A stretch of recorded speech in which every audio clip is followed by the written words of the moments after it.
Здраво на сите, денес се наоѓаме во Битола, во канцеларијата на Револуционерниот комунистички сојуз, каде ќе разговараме со другарот Дејан Лутовски за повеќе општествено-политички и економски прашања, како во земјата, така и во другите земји, од каде што ретко добиваме информации за случувањата таму. Здраво, Декс. Здраво, Джелан, мило ми е што си во нашиот простор конечно и што ќе збораме на некои интересни теми кои што, како и самата што кажа, во нашите мејнстрим медиуми не му се посветва никакво внимание или му се посветва многу мало и ограничено внимание само да се вклопат во наративот на владеачката класа. Точно, па затоа еве постоиме и ние, нели, за да ги дискутираме некои такви прашања.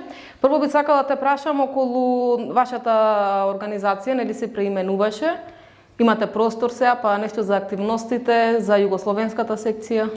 Па добро, мислам, ова ни е прв Револуционерниот комунистички сојуз, ова е прв простор кој што го имаме во генерално во Македонија.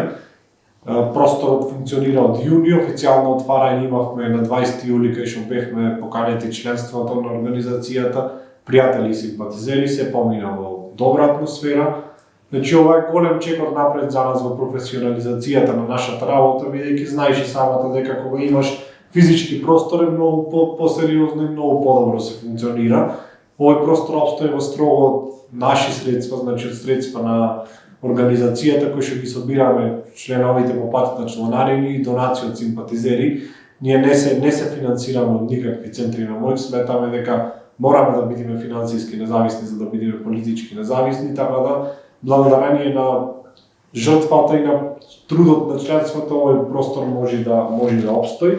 Така да се надеваме дека и во другите гради како ќе расте организацијата, дека ќе имаме вакви слични простори низ државата. Околу преименувањето ние го фативме тој бран кој што нашата интернационала го лансира, значи беше пример на таа радикализација, особено во поразвиените капиталистички центри на западот, кај што се повеќе млади излезот од кризата го барат кон комунизмот, значи отворено се профилират како комунисти, поради тој интернационалата реши да го направи тој пресврт, значи да завземе еден отворен комунистички, едно отворено комунистичко име и бренд и се преименува од интернационална марксистичка тенденција во револуционерна комунистичка интернационала. И ние на нашиот последен конгрес во месец мај решивме дека е дојдено времето, бидејќи марксистичка организација Црвени како име настана во еден друг општествен и историски контекст и сега во овие нови настанати околности ние сакаме исто со поотворен комунистички банер да настапиме, така кажано, и после некоја си дебата внатрешна го едногласно се усвои името Револуционерен комунистички сојуз, значи ова е тренд на ниво на цел свет, таму кај што условите го дозволуваат, бидејќи во некои земји е отворено банирано употребата на комунизмот, да. И во тие земји се со цел да немаат последици и другарите не се користи, но тоа е сепак од некакви тактички причини, таму кај што можеме да настапиме отворено како комунистички организации и на просторот на Југославија и во другите земји настапуваме отворено како комунистички организации. Значи А да кажа дека трендот се сменал во светот, нели дека повеќето млади сега отворено настапуваат кон комунизмот, на што се должи тоа? Па мислам дека тоа треба да бидеме свесни дека тоа е една генерација особено во поразвиените земји која што растела во време на криза, значи растела во еден контекст на светската економска криза од 2008-2009 навака и тоа не е генерацијата која што растела во време на студената војна, не е овремената со тие предрасуди. Имаше истражување од реномирана институција во Британија, реномиран истражувачки центар, кај што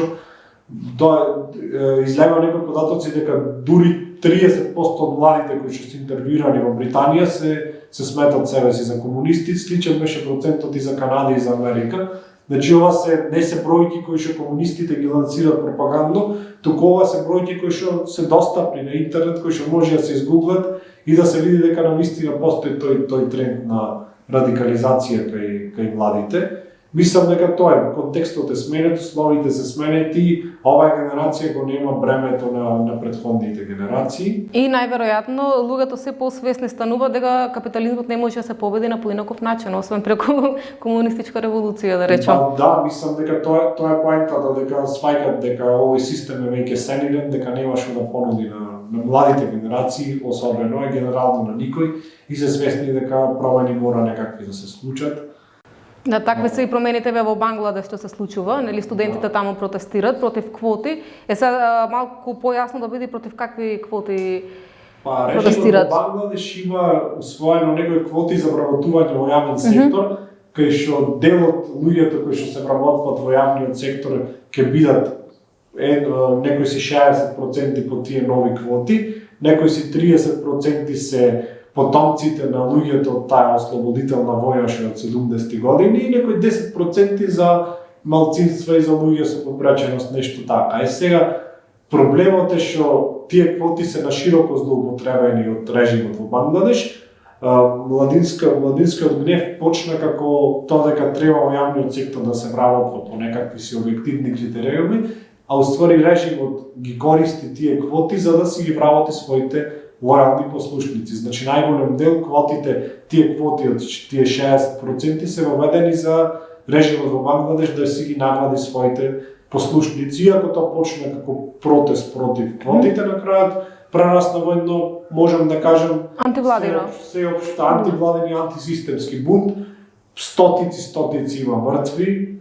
Не се знае точна бројка, пошто постојано последно знам дека имаше нешто над 200 мртви, ама тоа е бројка која што е некоја конзервативна проценка и таа бројка се зголемва, има многу повеќе илјадници. А мртви, мислиш, за време на протестите се случува тоа така? Тоа се мртви кои што се убиени или од страна на државата, на полицијата или од страна на паравојни провладени формации. Значи Бангладеш е една земја која што е многу погодена од кризата. Постојано ние сме сведоци во Македонија дека се повеќе има огласи за вработување иностранци луѓе од Бангладеш кои што овде идат да си го барат спасот. Значи тоа е таму постои голем гнев под површината и тоа беше само причина за тој гнев да почне да се изразва.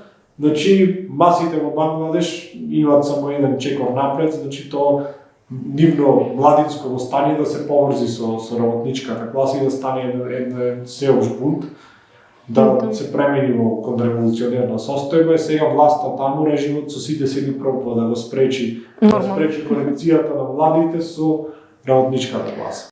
А која е улогата тука на империалистичките земји, да кажам?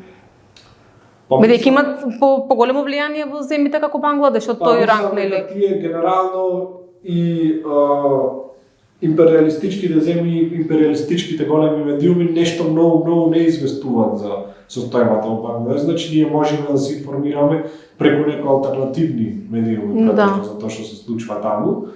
Интересно е тоа што владеачката класа во Бангладеш го обвини Пакистан дека стои за тоа. Да, прочитав за тоа. Тоа беше интересно, уствари мислам нема врска, тоа се обични маневри, мислам, тие пробват сега цело време виното да ја префалат на некој друг, а не на собственото политика и на собственото менаџирање со кризата. Али во принцип, она што е интересно е дека за многу малку се збора за тоа што се случува за тоа што се случува во Бангладеш, бидејќи нормално владеачката елита во Бангладеш владее во дослуг со империализмот, во дослуг со големите сили и заради тоа тие немаат интерес таму да покренат нешто што се вика промена на режим, да му спремат некој... Како што беше во Либија или Сирија. Како што беше во обидот во Венецуела 2002 да се турни насилно председателот Хуго Чавес. Овде немаме таква работа, бидејќи режимот во Бангладеш е режим кој што е, да речем, работи во интерес. Да, и во Либија во 2011 година, мислам... Исто. Да. Што спомнува со квотите и со вработувањето, кај нас не постојат квоти, ама ипак така оди вработувањето. Секоја власт која што доаѓа, гарнитурата нели во јавниот сектор ја менува и става своји послушници. Иако тоа не е нели во квоти определено, ама сепак на тој начин функционира. И се овие направиле чекор плюс тоа го определиле во квоти.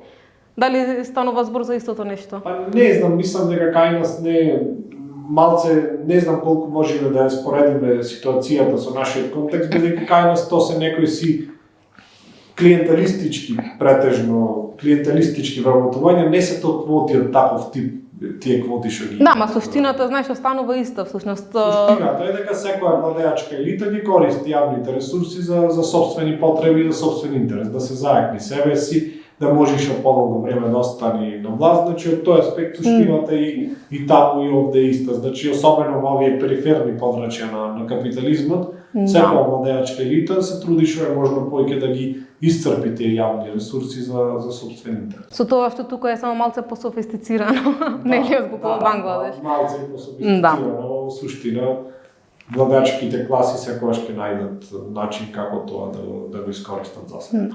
Со од Бангладеш да преминеме малце на Северна Кореја, на Јужна Кореја. Да, гледа северно ми е во умот. Што се случува таму, нели има масовни протести, штрајкови на вработените во Samsung компанијата, каде што прв пат, мислам дека во 2020 прв пат синдикално се организирале, претходно не им било дозволено. И сега што ги поттикна на овој чекор? Па види, интересно е тоа што таму тие почнале синдикат, ова е инаку прв ваков генерален штрајк, да. Тоест не генерален, пошто е во самовојна индустрија, туку прв штрајк кој што трај на вакво неопределено време што има ваква организирана форма, претходно имало само некои спонтани диви штрајкови. Синдикатот кој што се оформи во 2020 тргна со тројца луѓе само, а сега синдикатот има 30.000 члена. А се насе во Samsung во Кореја работат 120.000 луѓе, мислам дека она главнината од работната сила е таму. Значи една третина скоро членуваат. Работените во јужнокорејскиот Samsung се во синдикатот, а интересно е што во штрајкот се вклучени 6.500 луѓе сега.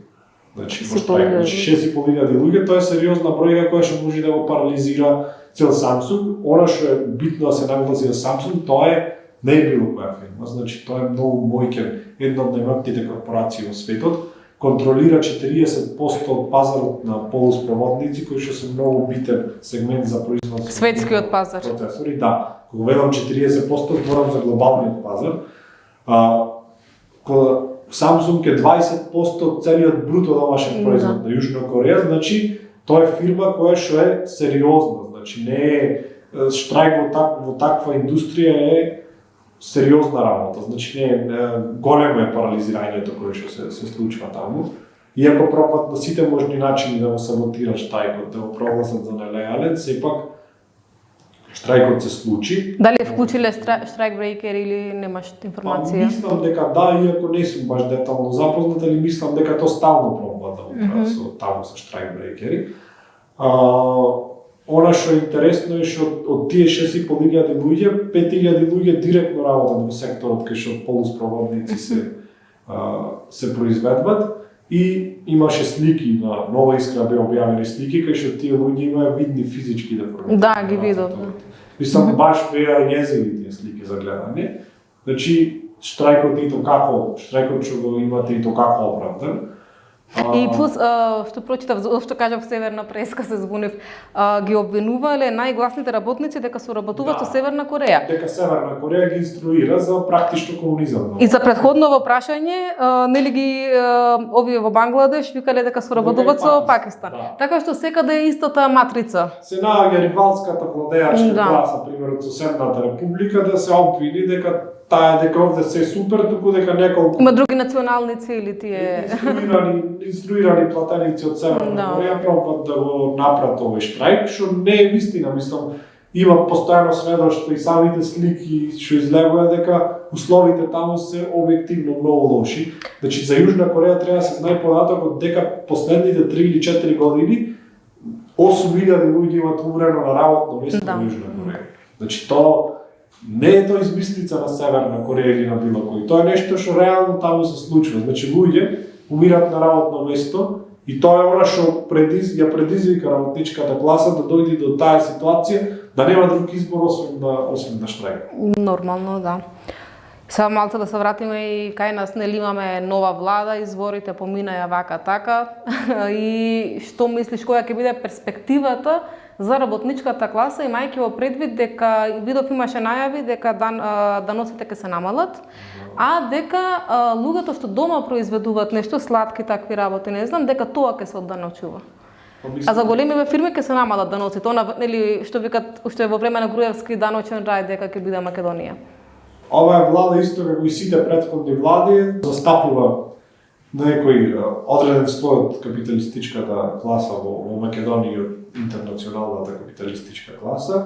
Ние видовме со реорганизацијата на државната управа што се случи, значи не имавме еден текст на Нова Искра исто за тоа. Имавме ситуација кај што од 16 министерства наеднаш имаме 20 министерства, трудот го изгуби својот статус како посебно министерство, значи сега трудот е подсклоп на економија, а во структурата кај на системот економија постои за поддршка на микро, мали, средни, големи предпријатија, за привлекување на инвестиции. Значи економија е министерство кое што е тука да го обслужува бизнисот. Сега што бара трудот таму? Дали трудот се става отворено се подредува под интересите на капиталот.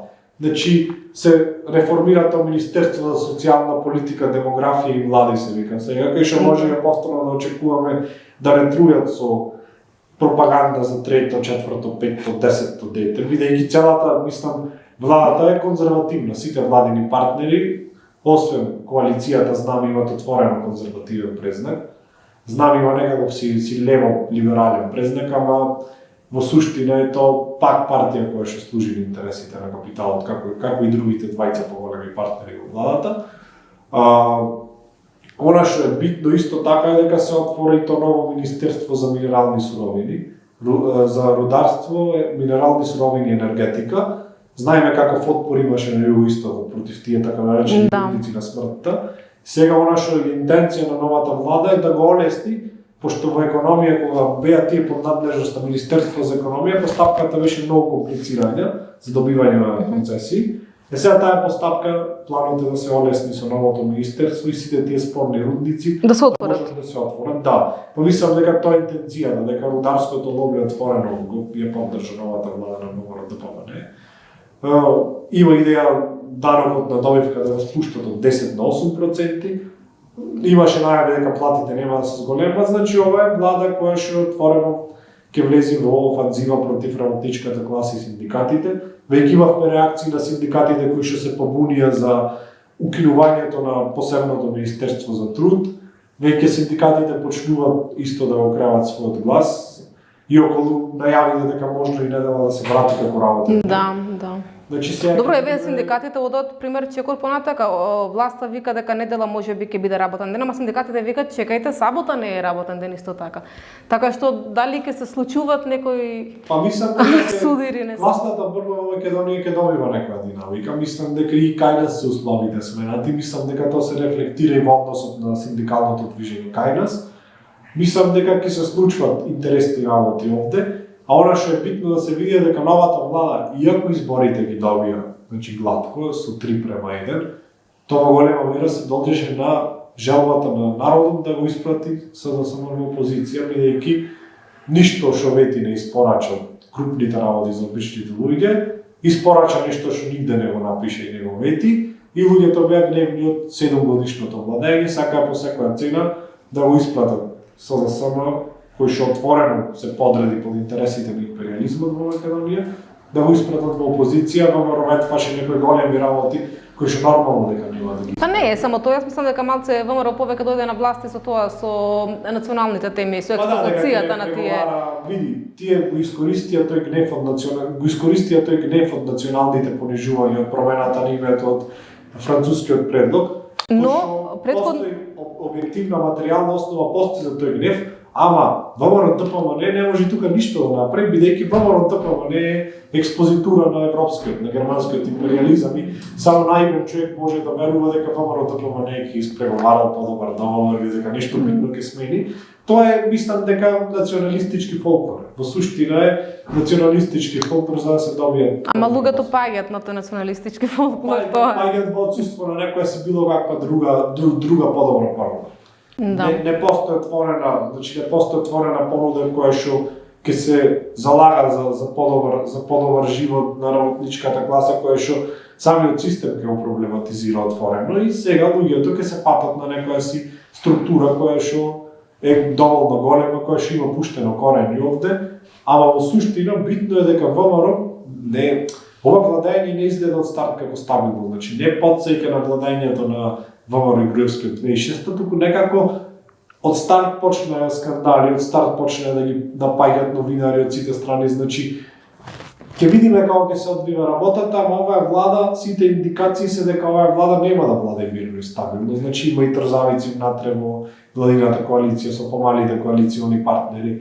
Значи ќе биде предизвик за ВМРО да одржи некоја стабилно, мислам дека ќе биде многу тешко и дека перспективата на класната борба е само да се зајакнува кај нас. Точно, нас мислам не ни менува кој е на власт, бидејќи условите се. Јасно ми е дека то се влади на капиталот. Да. Без разлика дали претходната или оваа влада, то се влади на капиталот, влади на капиталистичката класа, то не се влади кои што ги бранат интересите на обичните луѓе, на работните луѓе во Македонија, така да од тој аспект апсолутно не менува нешто кој е на власт.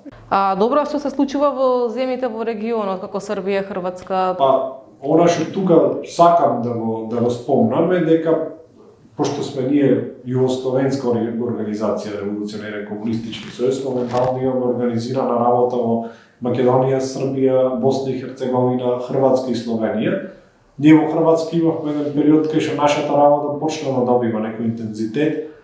Таа радикализација што збораме на младите најмногу се осеќа во позападни, мислам, во земји што се поблиску кон запад, како Хрватска, Словенија и Хрватска имавме прилив на нови млади членови. И имавме и еден текст на сајтот скоро кај што објаснуваме што се деси, значи наши другари на парадите во Загреб и во Риека извадија југословенско знаме и хрватската држава тргна отворено да се пресметва, значи нашите другари се повикани на информативен разговор во полициска станица поради стакнување на знаме, нивното образложение е знаме на туѓа држава. А државата не постои веќе. Тоа е држава што не постои, второто тоа е држава која што не е ни туѓа. Значи, Република Хрватска е правен наследник, сукцесор на Социјалистичка република Хрватска и на Социјалистичка република Југославија. Значи, ние тоа гледаме како обид за притисок од хрватската буржуарска држава против нашите другари комунисти и комунистки таму. Не само тоа, мислам дека сакат да расчистат и со тоа минато на социјализам и комунизам, бидејќи мислам дека и плоштад некој се викаше во Загреб Јосип Брз Тито и мислам дека го сменаја или па пробаја да го сменат името. Така што изгледа скроз сакат да се отцепат од тоа. Да, види, самата хрватска држава е градена на тој бран на антијугословенски антикомунизам, мислам, то најмногу се осеќа таму од сите бивши републики, ама од друга страна младината не резонира со тоа. Младината хрватска ги нема тие ставови како што ги има владачката класа и дел од постарите генерации, кои што се растели во едно искуство на војна на распад, овие нови генерации таму не се обременети со тоа воено искуство од 90-ти години, туку ја гледаат реалноста дека живеат во една периферна капиталистичка држава на периферијата на Европска унија. Да. И тука ја гледаме таа божевна европска демократија, да тие сега пробват, имаше иницијатива која што не им успеа петокраката да ја забранат. Значи, да ја забранат петокраката како символ. Како тоталитарен символ. Било какво промовирање. А кокастиот крст дали е забранет?